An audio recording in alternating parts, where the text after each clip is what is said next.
धर्मेंद्र सिंहा बजा तोहरे के खातिर सुन जेलवा सुन जेलवा के रोनिया हम काट लेबोगे गे जाना तोहरे चलते सुनई पूरा दुनिया से दुनिया हम लहरा जइबोगे गे जान गे तोहरे खातिर पूरा हई दुनिया से दुनिया हम लहरा जइबोगे।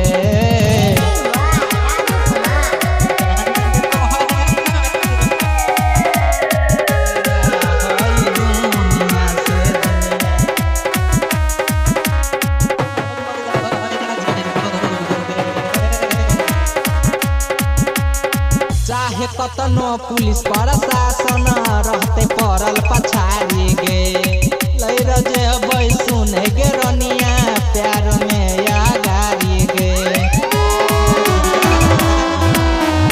चाहे कतनो पुलिस प्रशासन रहते सुने पछाड़ी गे लैर जेबै सुने गे रनिया प्यार में आगारी गे। दिलबो में दिलवा है करे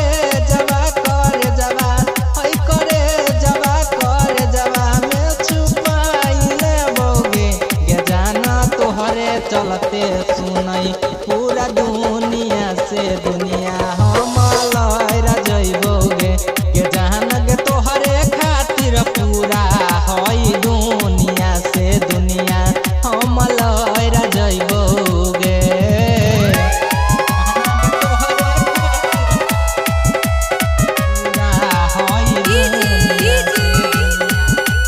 धर्मेंद्र सिंहा बजा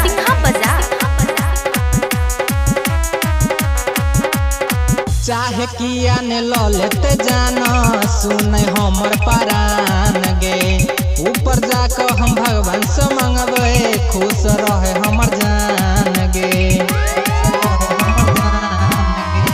चाहे किया ने ललते जाना सुन हमर परान गे ऊपर भगवान से है गे मंगबे खुश रहे हमर जान गे।